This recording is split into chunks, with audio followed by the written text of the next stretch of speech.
Hi, in this video we're going through how to complete the first GTA 5 story mode McKenzie airfield arms trafficking air mission, the 2-site airdrop.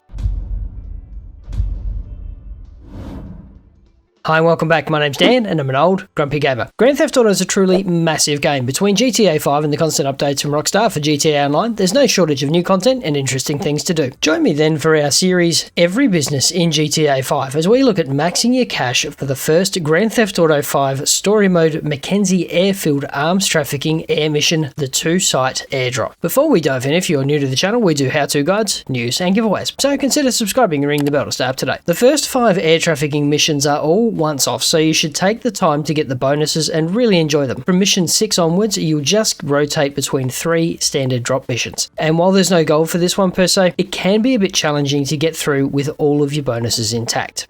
We'll just head around to the left-hand side of the Cuban here, jump on the wing, and then as soon as we cut to the hangar there, just pull the stick down, pull the accelerator down, and start banking off to the left. That'll get you out.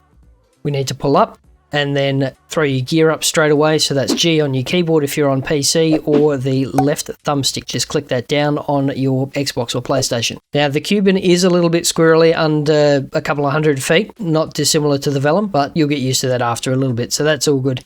Alright, so once Oscar's finished his briefing, you can see now we have the marker there, so just bank off to the left and line ourselves up. Now the name of the game here is low and slow as we go over the targets. So we keep the accelerator flat strap as we come up to the targets, but then as soon as we get close, we ease off, keep it nice and low, sort of that 100-150 feet mark, and that way the drops are nice and quick and they're nice and accurate. So as we approach, keep a really good eye on the yellow dot. Once with the markers over the top, you can see there we go, markers over the top, hit the button, off we go, and then pull up and bank right.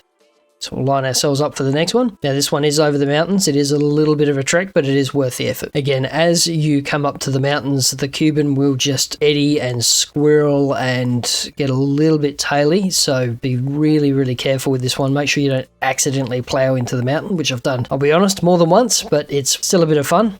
All right, there's the marker, and same as before, keep the accelerator flat out until you start your final approach, and then watch your mini-map to make sure that you're over the target. So we just bank in, there's the oval, and there we go, that's drop done. So again, bank hard to the right, get back up, and then we can just start heading back to the airfield. Now the trick heading back to the airfield is not to head directly for the yellow dot. You want to head to one side of the yellow dot, normally the far side of it, so you can line up with the runway.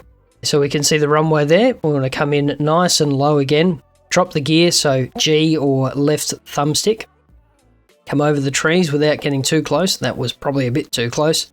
And we want to slug this thing down. As long as you don't crash it, you're all good, but slug it down, pull on the brakes, and then turn in as soon as you can. It doesn't matter if you go in too fast. It'll stop you automatically. And that's done. Time bonus at about 3.5 minutes, and we got the extra $250 out of that as well. Thanks for watching. Check out the video up the top for the next variant, or the one down the bottom for some more old grumpy gamer goodness. Stay safe, wash your hands, and we'll see you in the next video.